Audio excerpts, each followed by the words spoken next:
Hey everybody, this is Perch, and the whole topic is going to get two videos. It's going to get a more jokey video, which probably will have already been out by the time that this airs. But it's DC is running this a tournament bracket of bad ideas is probably the best way to put it, and it's basically pitches, and the idea is that people can vote on Twitter for the one they like the best, and then it will be made into a comic.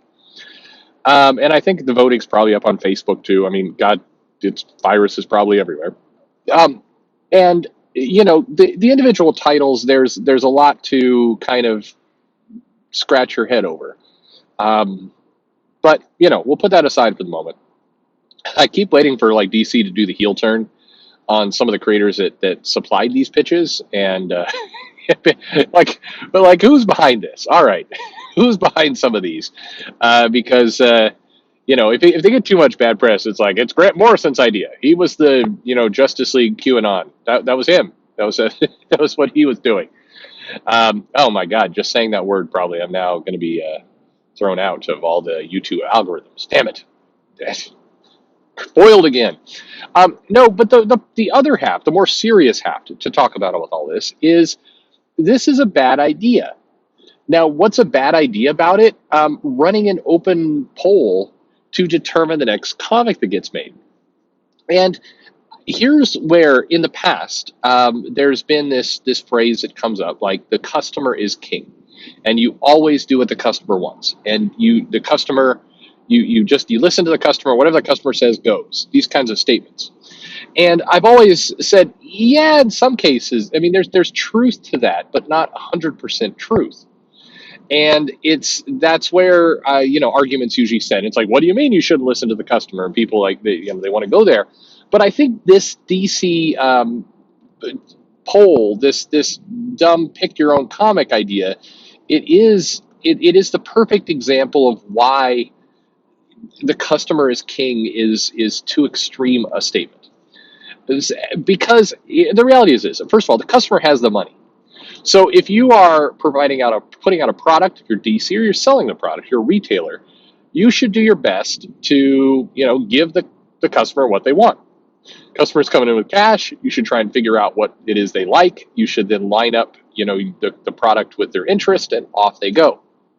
And in general, the way it works most harmoniously, best, is when you have creators who are all putting out different things. Say you have 10 creators all putting out 10 wildly different creative visions, right? And the work is really good because the creators they're passionate about it, they care about it, they do their research, they don't forget silly minor things in continuity. Instead, they craft an engaging, great story because they were given the freedom to do so. Awesome. That's what you want. And then what should happen as a company is that of the 10 different creative things that you got, you can sell them to 10 different people. And hopefully, one person can buy three or four because there's crossover. That's ideally what you want. What you don't want is to say hire 10 people, they go off and they do a creative vision, they stay true to themselves, but they wind up producing product that nobody wants. And that's when people say the customer is king. It's kind of another way of them saying, look, you can't force somebody to buy something, so you should listen to your customer, you should listen to your user, you should listen to the person who's consuming your product, and you should try and give a product that's going to match their tastes. Big companies do focus group testing all the time. And including AT&T, Warner Media, and Disney, they do plenty of focus group testing. And when they do the focus group testing, they bring the customers in. They sit behind a one-way glass, or they do it via computers or whatever. And the customer will say, oh, I like this, I don't like this. They'll give them a bunch of opinions. Now, Disney and AT&T and any other big company, they don't sit there and just do whatever these focus group testers say, because the focus group testers are, let's say, 10 people. They want to sell to 1 million people. So they're not going to make the exact product that one of those 10 people say because, is it going to land with the million? Is this one person representative of 1 million people? Probably not. So this is why smart people have to sit in the room and go, all right, I listened to customers. I respected the customer. I held their opinion close to my heart. I listened, I learned, And based on that learning, here is the product. And if you do that job well, then typically your product will land in the marketplace. You'll do fine. Every now and then you get it wrong and it's a bomb, and you go back to the drawing board and you do it again. That's normalcy, and that's good. And that's the customer is king part. Somebody comes in and says, if one person comes in and says, I hate Storm, I don't want to see Storm in comics. Marvel shouldn't immediately like, oh crap, did you hear, Joe over there said no more Storm. So we got to get Storm out of the comics right now. Of course not. If a lot of customers come in and say, we none of us like Storm, get rid of Storm, you shouldn't say, all right, well, they said get rid of her, so get rid of her. You should probably find out, and this is what good focus group testing and good user testing does, why don't you like Storm? So take it away from get rid of Storm and take it instead to what is it that you don't like about Storm?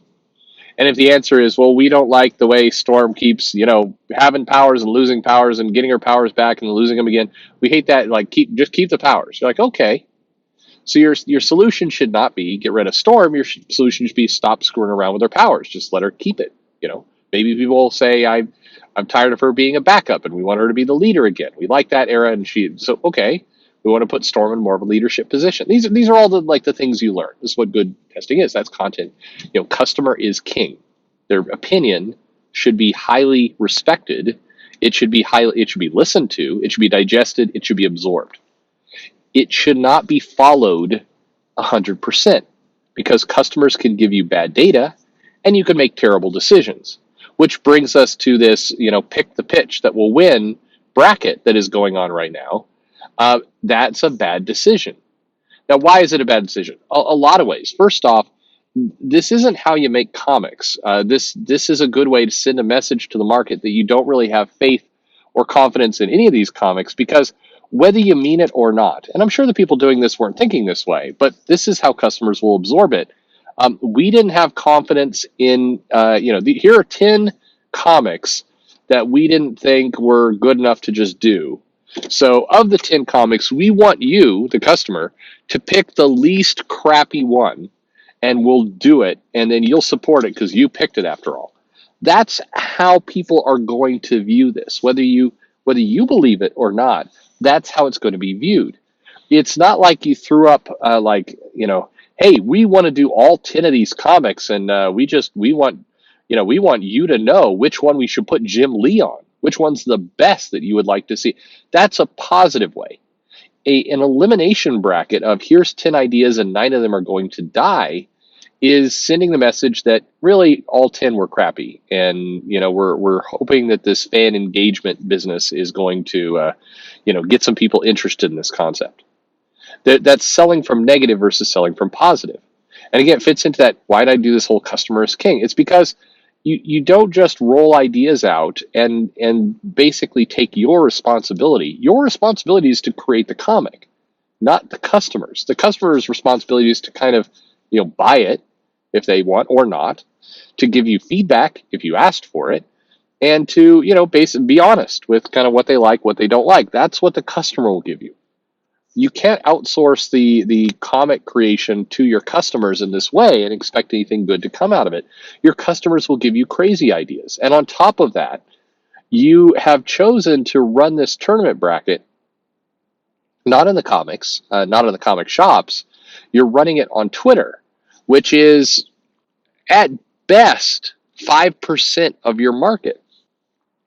And that's the important thing to absorb here.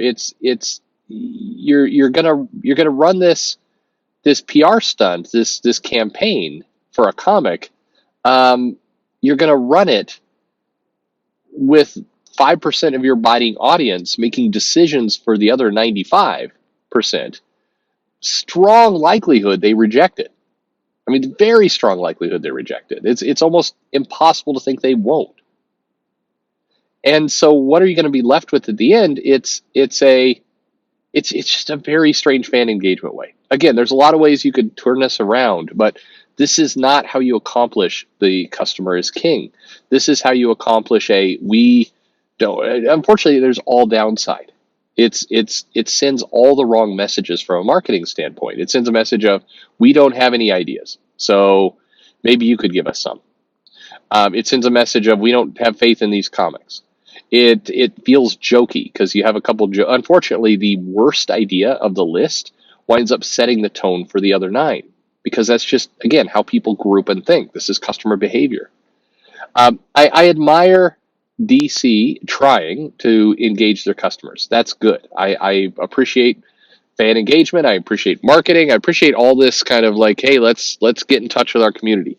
Those are good impulses done poorly, and that's forget about the goofy ideas.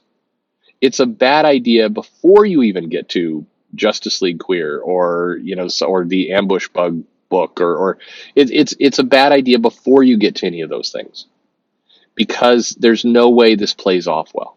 That's the key, and that's why I kind of two birds with one stone. The idea of customer of king, it's a good concept. It's not a business plan. It should be an input. It should be a driver to your business. It should be something you keep in mind and hold dearly, but it should not be the engine in which you create things. Hopefully that makes sense. Anyway, let me know your thoughts below on what you think of all this, and did that make sense? There's a lot of arguments that go on around this topic. Hopefully this clarified it a bit, as well as throw some business stuff in there as well. Hey, like and subscribe, and thanks for listening.